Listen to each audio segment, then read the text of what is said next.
Okay, good evening Avani, अविरल, स्नेहल। ठीक है बच्चों, तो बच्चों आज हम लोग स्टार्ट करेंगे इंटर हेलोजन कंपाउंड।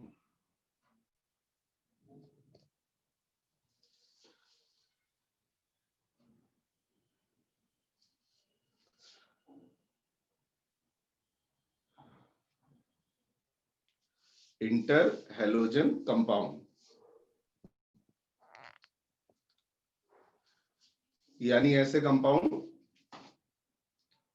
जो दो हेलोजन एटम से मिलके बनते हैं। तो हेडिंग डाल लीजिए, इंटर हेलोजन कंपाउंड। ये वो कंपाउंड है जो दो हेलोजन एटम मिलके बनाते हैं। इनका जो जनरल फॉर्मूला होता है, जनरल फॉर्मूला वो x x डैश n होता है, जहां पे n होता है 1, 3, 5 या 7।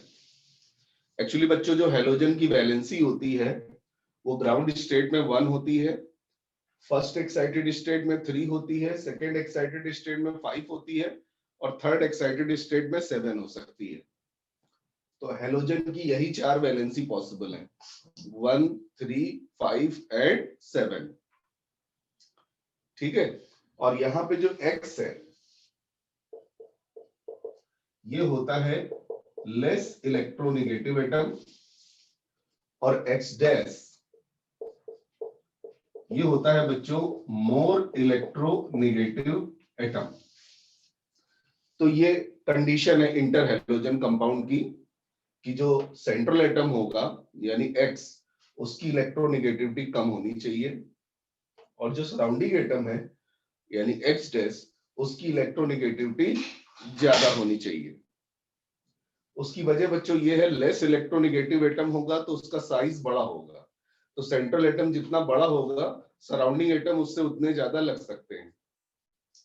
सराउंडिंग एटम बड़ा नहीं होना चाहिए साइज में, क्योंकि सराउंडिंग एटम अगर बड़ा हो गया साइज में तो वो ज्यादा नहीं लग पाएगा, ज्यादा से ज्यादा 1 लग पाएगा, 3 लग पाएगा, 5 और 7 नहीं लग पाएगा, क्योंकि फिर क्राउडिंग इफेक्ट लगने लगेगा, रिपल्सन लगने लगेगा। इसीलिए सराउंडिंग एटम साइज में छोटा होना चाहिए और सेंट्रल एटम साइज में बड़ा होना चाहिए। ठीक है बच्चों, जैसे हम लोग एग्जांपल लेते हैं, जैसे ClF3। यहां पे देखिए सेंट्रल एटम कौन है, Cl जिसकी इलेक्ट्रोनेगेटिविटी कम है, और सराउंडिंग एटम कौन है, F जिसकी इलेक्ट्रोनेगेटिविटी ज्यादा है। तो Cl बड़ा है उससे 3 छोटे छोटे F लग जाएंगे। लेकिन अगर हम FCl3 की बात करें तो ये कंपाउंड एग्जिस्ट नहीं करेगा, क्योंकि F छोटा है और Cl बड़ा है, तो छोटे एटम से 3 बड़े बड़े एटम नहीं लग पाएंगे। जैसे ये छोटा एटम है और इससे 3 बड़े बड़े एटम अगर आप लगाओगे तो वो आपस में एक दूसरे से टकराएंगे, रिपल्शन होगा। जबकि इसका उल्टा अगर हम करें, सेंट्रल एटम बड़ा है तो इससे 3 छोटे छोटे एटम हम इजीली लगा सकते हैं। इसीलिए ClF3 एग्जिस्ट करता है लेकिन FCl3 एग्जिस्ट नहीं करता है। समझ गया बच्चों कॉन्सेप्ट इंटर हेलोजन कंपाउंड का?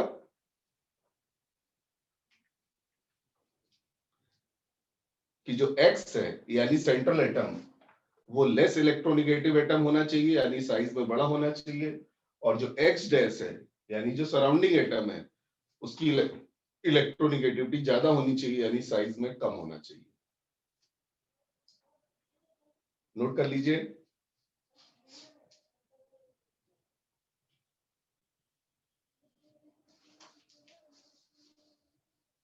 तो FCl3 एग्जिस्ट नहीं करेगा।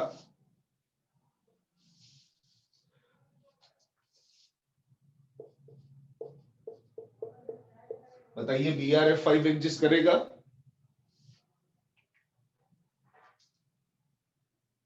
यस, BrF5 एग्जिस्ट करेगा क्योंकि जो सेंट्रल एटम है वो लेस इलेक्ट्रोनेगेटिव है और सराउंडिंग एटम मोर इलेक्ट्रोनेगेटिव है।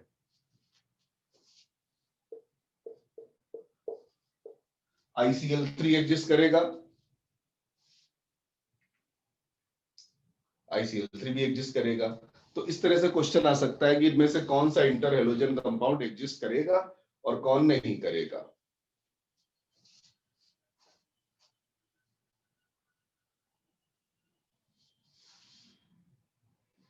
ठीक है बच्चों, तो मैं आपको क्वेश्चन देता हूं, which can not exist. A option BrF3, B option ICl,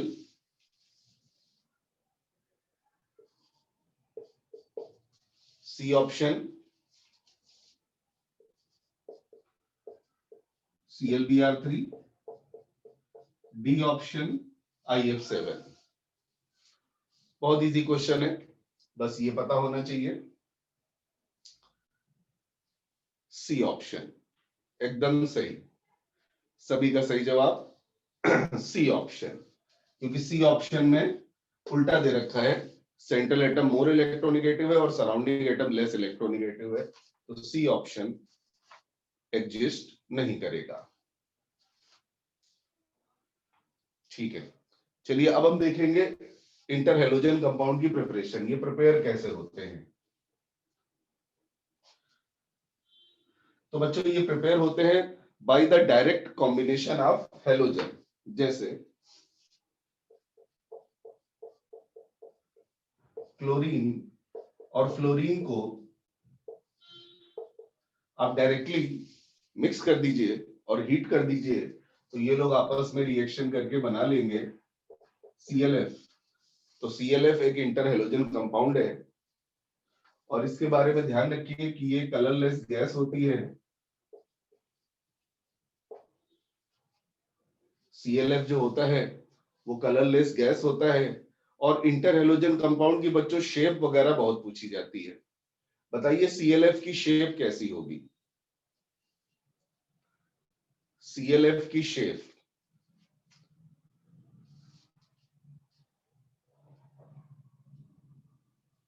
भाई दो एटम है और दो एटम तो हमेशा एक लाइन में रहेंगे। यस, एकदम सही, लीनियर शेप होगा। तो जो x डैश है वो लीनियर शेप का होता है।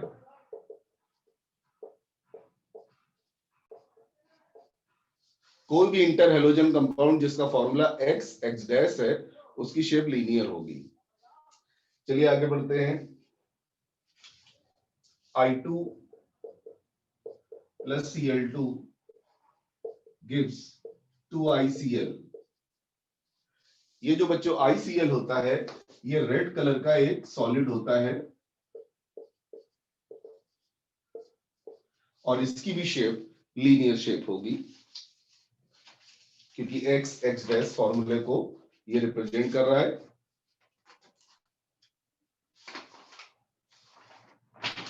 अब इसके बाद नेक्स्ट देखते हैं।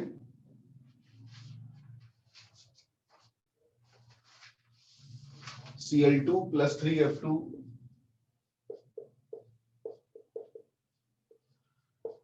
इससे हमको मिलेगा क्लोरीन ट्राइफ्लोराइड और ये गैस होती है, कलरलेस गैस। इसकी शेप बताइए बच्चों क्या होगी? ClF3 की इसकी होती है बेंट टी शेप। नहीं, ट्रायगोनल पिरामिडल नहीं, बेंट टी शेप। अभी मैं बना के दिखाता हूं।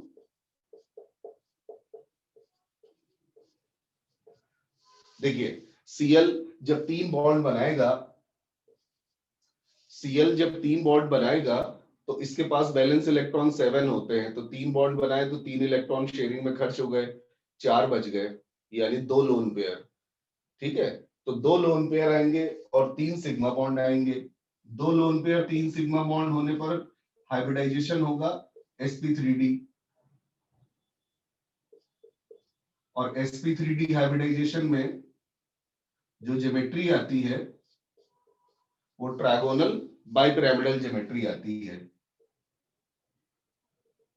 तो ये ट्रायगोनल बाइपिरामिडल ज्योमेट्री हो गई। ये बात समझ में आई बच्चों? 2 lone pair and 3 sigma bond, क्योंकि Cl के पास 7 वैलेंस इलेक्ट्रॉन होते हैं, 3 बॉन्ड बनाएगा, 4 बचेंगे, यानी 2 लोन पेयर 3 सिग्मा। तो 2 लोन पेयर 3 सिग्मा का मतलब 2 + 3 5 sp3d हाइब्रिडाइजेशन। और sp3d हाइब्रिडाइजेशन में ट्रायगोनल बाइपिरामिडल ज्योमेट्री होती है। ठीक है, अब जब शेप की बारी आएगी तो शेप जब हम निकालते हैं तो लोन पेयर को हटा देते हैं। ठीक है, तो लोन पेयर को आप हटा दीजिए। तो जब लोन पेयर को आप हटाएंगे तो ये देखिए बच्चों, ये क्या बन रहा है? ये इंग्लिश अल्फाबेट टी बन रहा है। ये टी है, इंग्लिश अल्फाबेट टी। अब इसको बेंट टी शेप क्यों बोला जा रहा है? क्योंकि बच्चों ये जो लोन पेयर हैं ये इन बॉन्ड्स को रिपल्शन देंगे, और इन बॉन्ड्स को रिपल्शन देने की वजह से ये बॉन्ड थोड़ा आगे की तरफ झुक जाएंगे, हल्का सा झुक जाएंगे ये बॉन्ड ऐसे।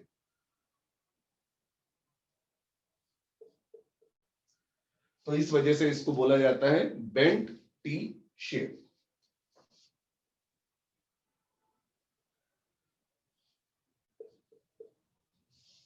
क्लियर हुआ बच्चों कि जो x(x'3) है उसका शेप बेंट टी शेप होता है।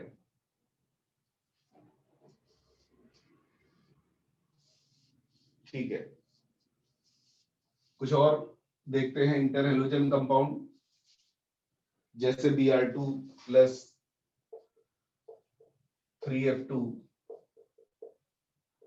इससे बनेगा 2BrF3। ये होता है बच्चों येलो ग्रीन कलर का लिक्विड।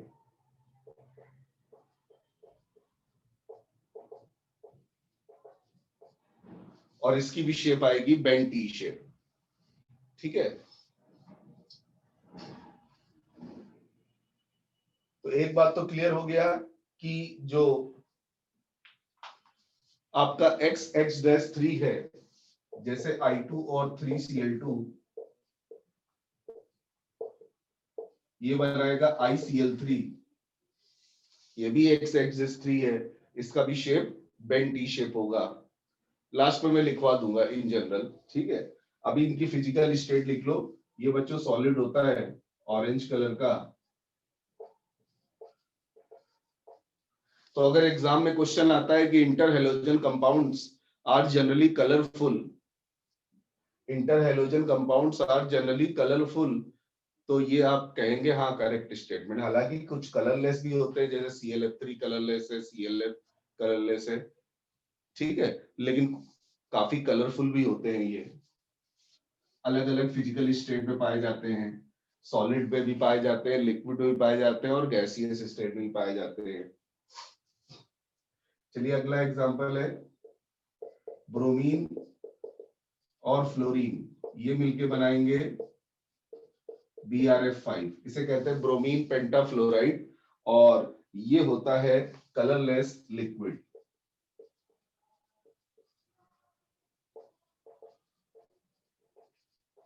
इसकी शेप बच्चों बहुत पूछी जाती है। इसकी शेप होती है square pyramid shape. Square pyramid shape कैसे? देखिए, ब्रोमीन टोटल 5 बॉन्ड बना रहा है, तो ब्रोमीन जब 5 बॉन्ड बनाएगा तो 7 में से 5 इलेक्ट्रॉन शेयरिंग में खर्च हो जाएंगे, 2 बच जाएंगे, यानी 1 लोन पेयर और 5 सिग्मा बॉन्ड। अब 1 लोन पेयर और 5 सिग्मा बॉन्ड होने पर जो शेप आती है वो स्क्वायर पिरामिड शेप आती है। ये देखिए, ये आपका एक स्क्वायर हो गया। अब इस फ्लोरीन को हम इससे मिला दें तो ये देखिए एक पिरामिड बन गया है जिसका बेस स्क्वायर है। ठीक है, तो इसी शेप को कहते हैं स्क्वायर पिरामिड शेप। ये आपका स्क्वायर हो गया और ये जो ऊपर वाला एफ है उसको चारों एफ से मिलाया तो एक इस तरह से पिरामिड बन गया। तो ये स्क्वायर पिरामिड शेप है, बहुत पूछा जाता है BRF5 की शेप। इसी तरह से जब आयोडीन और फ्लोरीन मिलते हैं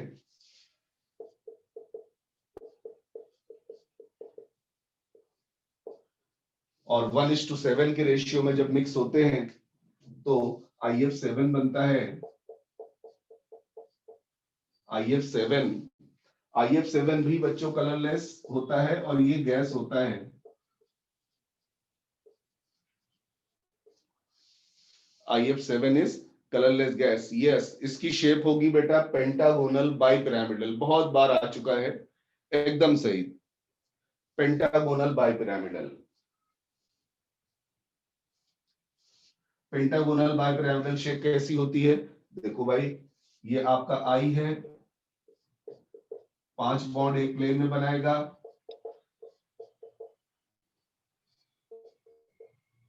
इस तरह से पेंटागन बनेगा, एक बॉन्ड ऊपर, एक बॉन्ड नीचे, तो ये पेंटागन है। तो अगर हम ऊपर वाले एफ को पांचों एफ से मिलाए तो एक पिरामिड ऊपर से बनेगा और एक पिरामिड नीचे से बनेगा, तो इस शेप को कहते हैं पेंटागोनल बाइपिरामिडल शेप।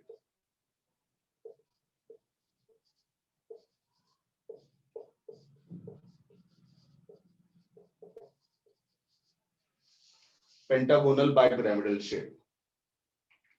तो आप एक जगह लिख सकते हैं कि total there are 4 types of interhalogen compound.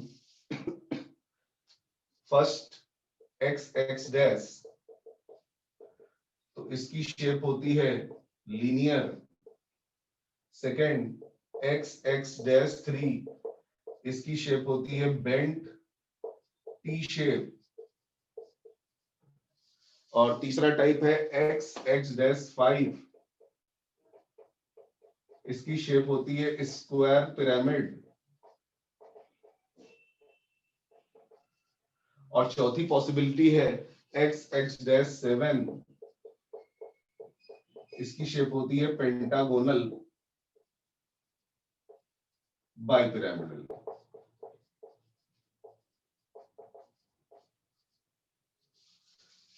तो ये आप अच्छे से याद कर लीजिए कि 4 तरह के इंटरहैलोजन कंपाउंड है, क्योंकि हैलोजन की वैलेंसी या तो 1 होगी या 3 होगी या 5 होगी या 7 होगी। नोट कर लीजिए इसको।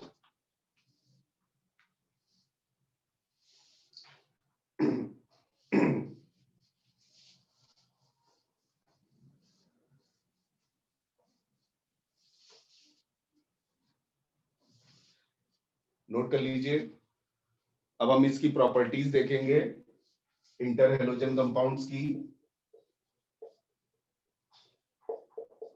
पहली प्रॉपर्टी, इंटरहैलोजन कंपाउंड्स ज्यादा रिएक्टिव होते हैं देन पेरेंट हैलोजन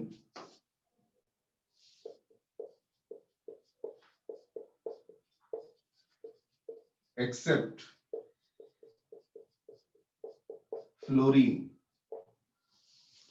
भाई फ्लोरीन बहुत रिएक्टिव होता है, बहुत रिएक्टिव होता है, तो फ्लोरीन को छोड़ दें तो जो इंटर हैलोजन कंपाउंड्स होते हैं वो अपने पेरेंट हैलोजन से ज्यादा रिएक्टिव होते हैं।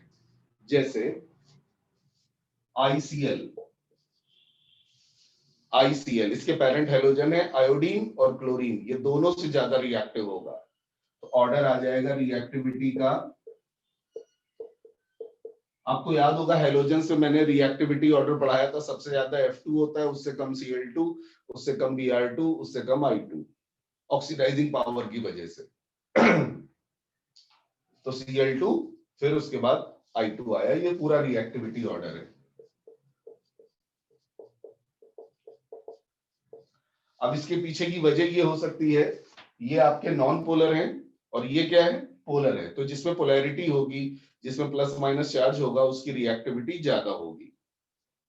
ठीक है, लेकिन फ्लोरीन इसका एक्सेप्शन है। अगर हम बात करें BRF की, तो बच्चों BRF सबसे ज्यादा रिएक्टिव नहीं होगा, सबसे ज्यादा रिएक्टिव होगा फ्लोरीन, फिर BRF और उसके बाद ब्रोमीन। तो अगर हम फ्लोरीन को छोड़ दें तो इंटर हेलोजन कंपाउंड अपने पेरेंट हेलोजन एटम से ज्यादा रिएक्टिव होता है। समझ में आया बच्चों?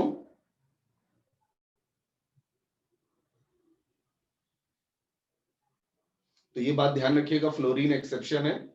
फ्लोरीन को छोड़ दें तो हर इंटर हेलोजन कंपाउंड अपने पेरेंट हेलोजन से ज्यादा रिएक्टिविटी पजेस करेगा।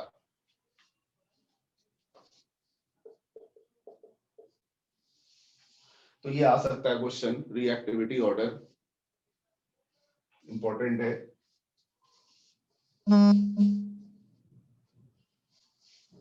चलिए अब हम लोग सेकेंड प्रॉपर्टी देखेंगे।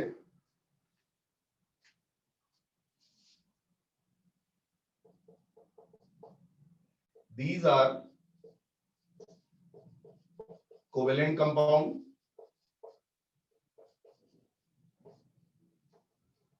जितने भी इंटर हेलोजन कंपाउंड है, कोई आयनिक कंपाउंड नहीं है, सब कोवेलेंट कंपाउंड है। आयनिक कंपाउंड में तो मेटल होता है और दूसरा नॉन मेटल होता है, जबकि हेलोजेंस तो नॉन मेटल होते हैं। तो दो नॉन मेटल के बीच में तो हमेशा कोवेलेंट बॉन्ड बनता है। तो inter halogen compounds covalent compound होते हैं और ये पैरामैग्नेटिक नहीं होते, ये डायामैग्नेटिक होते हैं, क्योंकि इनके पास अनपेयर्ड इलेक्ट्रॉन प्रेजेंट नहीं होता है। ये क्वेश्चन आ चुका है करेक्ट इनकरेक्ट स्टेटमेंट में कि inter halogen compounds are diamagnetic. तो आंसर है करेक्ट, ध्यान रखिएगा इस बात को। ठीक है, अब इसके बाद थर्ड प्रॉपर्टी है, they have more MP and DP than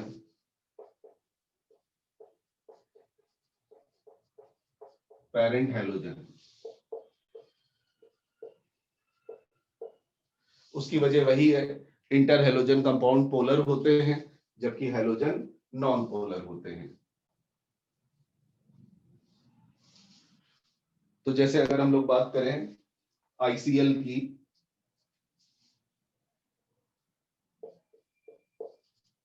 तो ICL का जो मेल्टिंग पॉइंट है वो Cl2 और I2 दोनों से ज्यादा होगा। तो ये ऑर्डर होता है मेल्टिंग पॉइंट का। वजह, ये नॉन पोलर होते हैं तो इनमें weak van der Waals force लगता है। ये पोलर होते हैं I+Cl-, तो इसमें strong van der Waals force लगता है। तो strong van der Waals forces की वजह से ICL का मेल्टिंग पॉइंट Cl2 और I2 दोनों से ज्यादा होता है। यहाँ पे थोड़ा सा एक करेक्शन कर लीजिए, Cl2 और I2 में I2 का मेल्टिंग पॉइंट Cl2 से ज्यादा होता है, क्योंकि जो वैन डर वाल्स फोर्स है बच्चों वो मॉलिक्यूलर साइज पे डिपेंड करता है और I का मॉलिक्यूलर साइज Cl से ज्यादा होता है। इस वजह से I2 का मेल्टिंग पॉइंट Cl2 से ज्यादा होगा और बॉइलिंग पॉइंट भी। ठीक है बच्चों, क्लियर हुआ?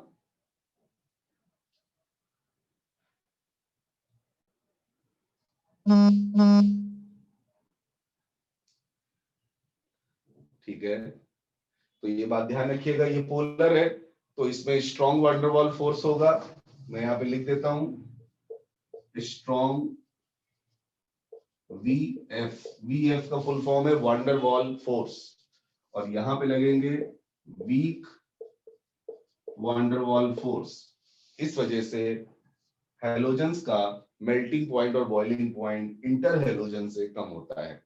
और जब हम इनमें कंपेयर करेंगे हेलोजन में, तो फिर मॉलिक्यूलर साइज देख लेंगे, उससे कंपैरिजन हो जाएगा। I का मॉलिक्यूलर साइज Cl से ज्यादा है, इस वजह से मेल्टिंग पॉइंट इसका ज्यादा होगा। चलिए नेक्स्ट प्रॉपर्टी देखते हैं। ये वाटर में डिसॉल्व हो जाते हैं they dissolve in water.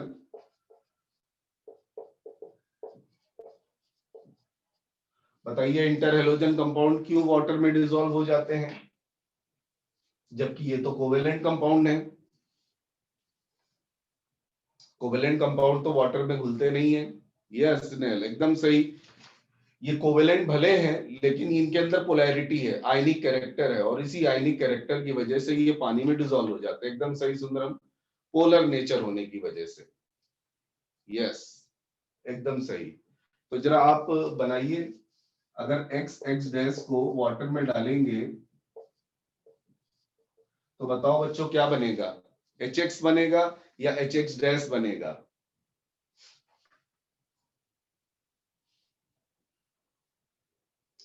HX बनेगा या HX dash?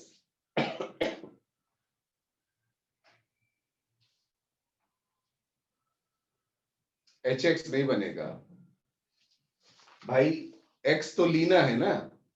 Yes, HX dash बनेगा। X तो लीना है और X डैश मीना है, तो जब बॉन्ड टूटेगा तो माइनस चार्ज किसके ऊपर आएगा, X डैश पे आएगा।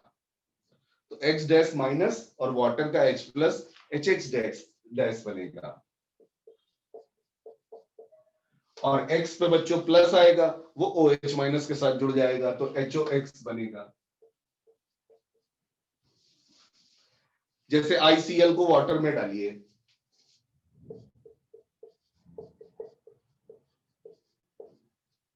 तो HI थोड़ी ना बनेगा, HCl बनेगा, क्योंकि I पे प्लस है, Cl पे माइनस है, तो H प्लस जुड़ेगा Cl माइनस से, HCl, और ये बनाएगा HOI। ठीक है, तो आयनिक कैरेक्टर की वजह से ये वाटर में डिसॉल्व हो जाते हैं और HX डैश और HOX देते हैं। चलिए नेक्स्ट प्रॉपर्टी देखेंगे, fifth property, these are good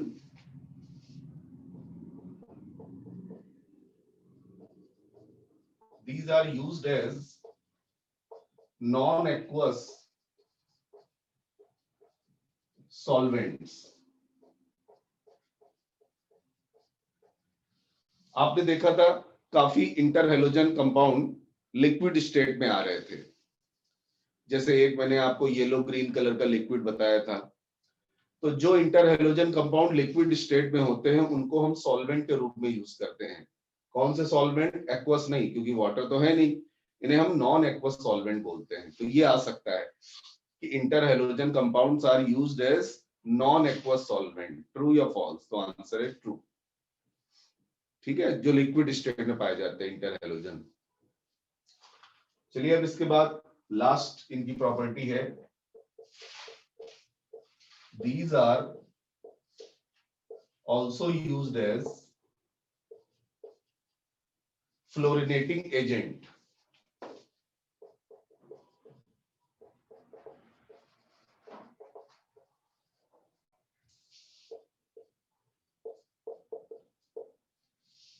fluorine लगाने के काम में आते हैं। अगर कहीं फ्लोरीन लगाना है, फ्लोरिनेशन करना है, तो इंटर हेलोजन कंपाउंड से फ्लोरिनेशन करना हम लोग प्रेफर करते हैं।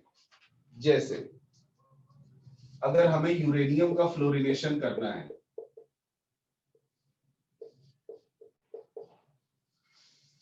और हमें बनाना है यूरेनियम हेक्साफ्लोराइड, तो ये बेटा बहुत ही डेंजरस है, क्योंकि फ्लोरीन एक हाईली रिएक्टिव गैस है, बहुत ज्यादा रिएक्टिव गैस है। तो ये रिएक्शन इतनी फास्ट होगी कि एक्सप्लोजन हो जाएगा।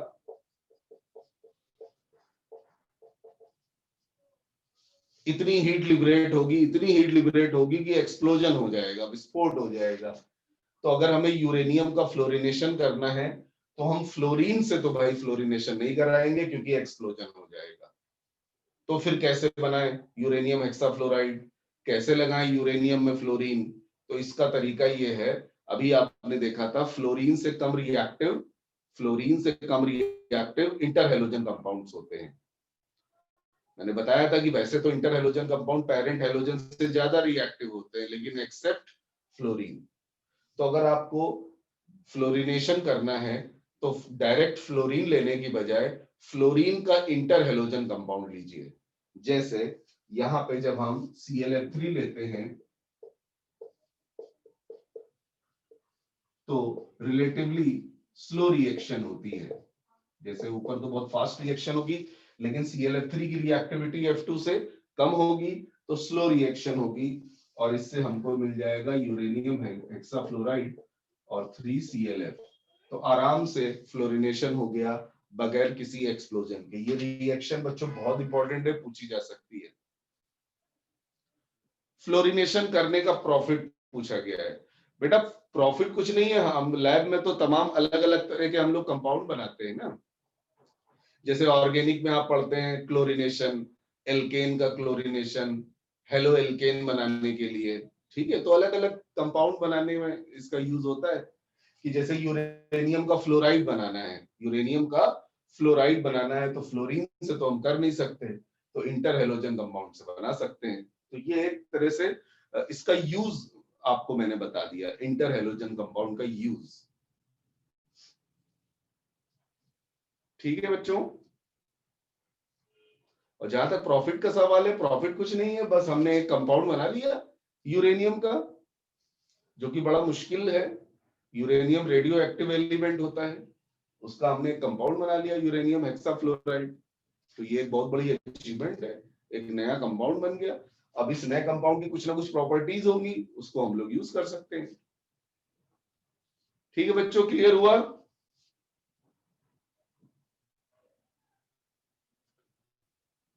हाँ, ये क्या आपने बोला है?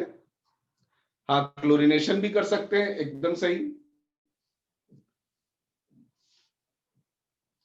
तो बच्चों ग्रुप 17 यानी हेलोजन खत्म हो गया, अब सिर्फ बचा है ग्रुप 18। तो उसको भी हम आज ही फिनिश कर देंगे, छोटी सी फैमिली है नोबल गैस। तो 2 मिनट का ब्रेक लेंगे और उसके बाद ग्रुप 18 यानी नोबल गैसेस स्टार्ट करेंगे। ठीक है, ये लास्ट ग्रुप है पी ब्लॉक का। चलिए 2 मिनट का ब्रेक लेते हैं, फिर नोबल गैसेस पढ़ते हैं।